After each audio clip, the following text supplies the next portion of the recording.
तिथं महायुतीच्या समन्वय समितीची सुद्धा आज बैठक आहे।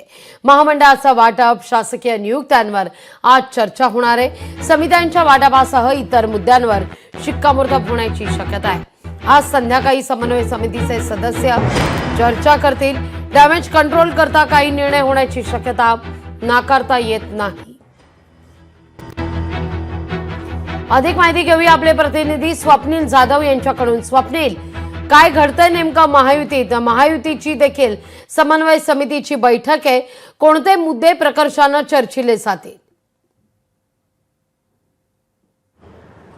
लघवी महायुतीच्या समन्वय समितीची बैठक अतिशय महत्त्वाची आहे, कारण राज्य विधिमंडळ पावसाळी अधिवेशन सुरू झाल्यापासून अनेक मंत्र्यांवरती विरोधकांकडून आरोप करण्यात आलेले आहेत। बबनराव लोणीकर असतील, कृषी मंत्री माणिकराव कोकाटे असतील आणि यानंतर आता जे मंत्री संजय शिरसाट यांचा व्हिडिओ असेल, या संदर्भात खरं तर महायुतीचा आणि राज्य सरकारची मोठी बदनामी झाल्याचा या ठिकाणी अनेक चर्चा या महायुतीमध्ये दबक्या आवाजामध्ये सुरू आहेत। तसे काही नाराजीसुद्धा महायुतीच्या नेत्यांमध्ये पाहायला मिळते। निधी वाटपावरून असलेली नाराजीसुद्धा विधानसभेमध्ये आपण पाहायला मिळाली। त्यामुळे समित्यांचं वाटप असेल किंवा निधी वाटप असेल, या संदर्भातले विषयसुद्धा महायुतीच्या समन्वय समितीच्या बैठकीमध्ये चर्चिले जातील। त्याचप्रमाणे आमदार असतील, मंत्री असतील, यांच्याकडून जे वादग्रस्त वक्तव्य केली जातात, विधानं केली जातात आणि त्यांच्या नागरिकांप्रती असलेली वागणूक असेल, या संदर्भातील सुद्धा खरं तर शिवसेनेचे, भाजपचे किंवा राष्ट्रवादी अजित पवार गटाचे हे आमदार असतील, यांना समज देण्यासाठी कुठेतरी त्यांच्या नेत्यांना एकूणच या ठिकाणी या बैठकीमध्ये आदेश दिले जाऊ शकतात, निर्देश दिले जाऊ शकतात आणि या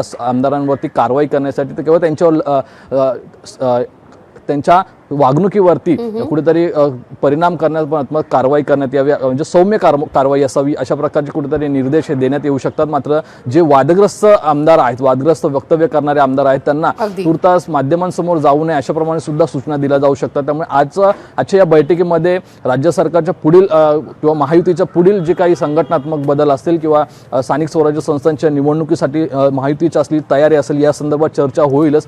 तर ज्या आमदार आणि मंत्र्यांमुळे महायुतीची बदनामी होती त्यांच्यावरती कशाप्रमाणे अंकुश आणता येईल, या संदर्भात सुद्धा आज चर्चा या बैठकीमध्ये होण्याची शक्यता आहे। त्यामुळे नक्की या बैठकीनंतर कोणकोणत्या मंत्र्यांना, आमदारांना या ठिकाणी आदेश दिले जातात हे पाहणं महत्त्वाचं असेल। अगदी स्वप्नील, तुर्तास धन्यवाद तुम्ही दिलेल्या एकूणच सविस्तर माहिती करता।